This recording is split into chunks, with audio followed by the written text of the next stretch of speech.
What is up, guys? Tomuch on the One here, and today I have a review on the brand new All Engines Go push-along Troublesome truck. Now, this item has been found in several countries around the world a few months ago, but recently, just this past couple of days, in fact, as the time of recording, it came onto the Entertainer website, which is how I've got my push-along Harold, my push-along Young Bao, the push-along 3-packs, and so on and so forth. So, besides Smith's, Entertainer is a pretty good place to get these, but these are apparently very popular because when I went on to buy it, it said there were 40 people had already viewed this, which tells me that a lot of people want this, and to be honest, I can't blame them because, I mean, it's a troublesome truck. Let's be honest, you want it whether or not you, actually need it. So, as you can tell, I've not opened it up yet, so I can have a look at the packaging. Now, the picture they use on the top of the box, I don't know if it's a screen cap from the show, but it's a very nice one. So it's got the one of the trucks from All Engines Go with some crates falling out, which seems to be what they've used to base the truck itself off of, because as you can see, the face is the same as the picture up here, just at a slightly different angle, and it's full of crates. Now, in All Engines Go, there are two troublesome trucks. There's this one, and then there's a red one. I don't know if they're going to release the red one, because this one's not called Troublesome Truck 1, like Bachmann would do. But hopefully they will. I mean, it's the same mold, just with a different face printing, so it would make sense to release it. Now, this is not the first time that Mattel have released Troublesome trucks. So this is a take-along Troublesome truck. This is what you'd typically get back in the take-along days. But when Mattel took over the line, they started to release their own Troublesome truck. So this one was released in 2014, I believe, for Take and Play back in the Smart Magnet era. Then in maybe late 2014, I think, this one came out. Same mold, but different magnet, different face, and different load. And then they did release another one. It's basically a blue color with this face. I don't own that one, but I do own the Adventures one that they made, which is basically the same idea, but it's for adventures. Then in 2019, I want to say, they released this one, which is a different mold. And this was for the CGI Trackmaster push-along range. It was terrible in every single way, but this truck was actually pretty decent. My only problem was just how wide it was. But looking at the new one, I think the new one is, yeah, it's a little bit wider. So I guess I don't have much to complain about with this one now. But anyway, without further ado, I'll get them out of the box for you, and I'll do some size comparisons, and I'll tell you what I think of him. Now, this guy was $7.99 on the Entertainer website, which is more than you pay at, say, Smith's Toys to get one. Ooh, the packaging's sticking a bit hard there.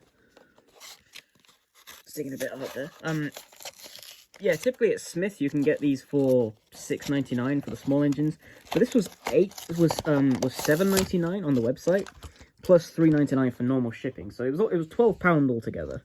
So yeah, I'll just tilt the camera down a little bit and get a better view. So here we have the truck itself.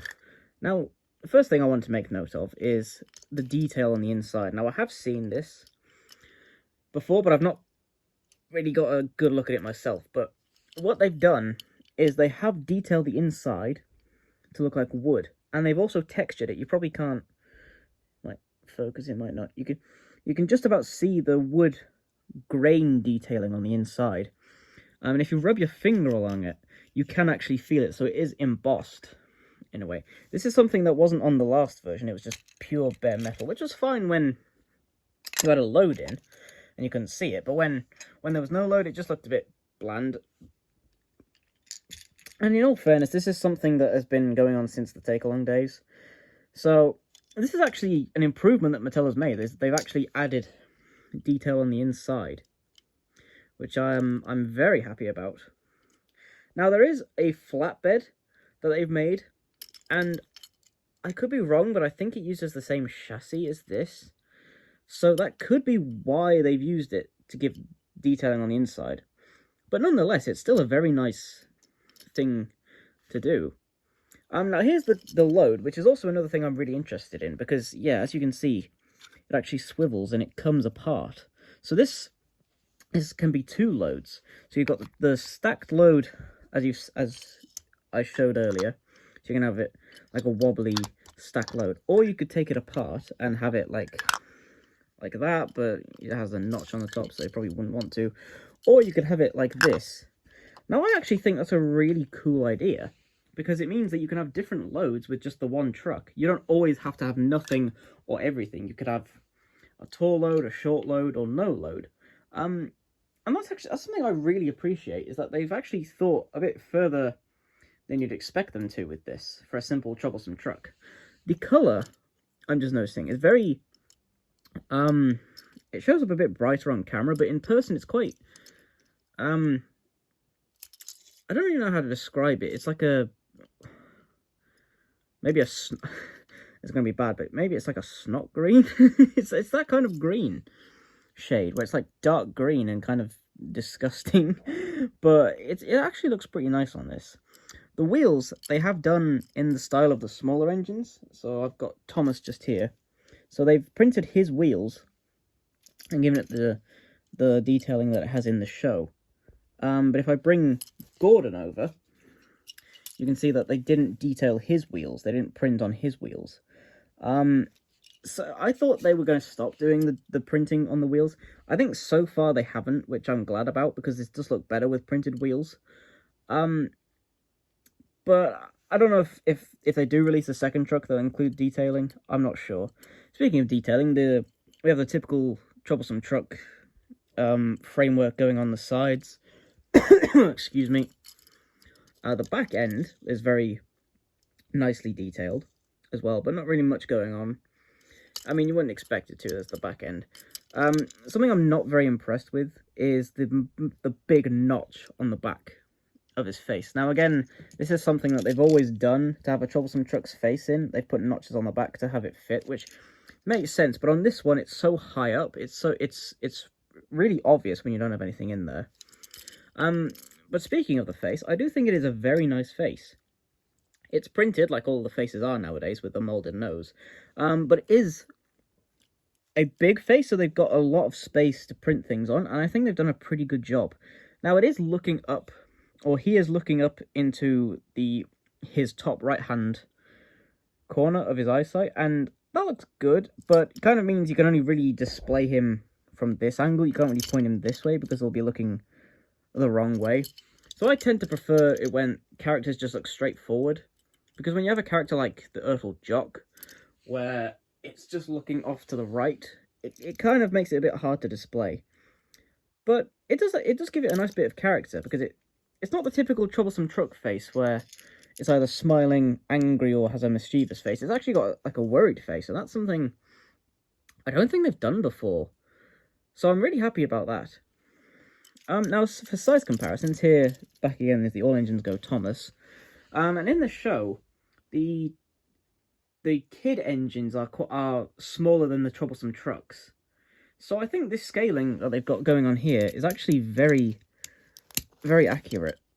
So if I just put it like this, you can see Thomas is just about as tall as the truck is, which I think is accurate. If you watch All Engines Go, the trucks are quite big compared to the smaller engines.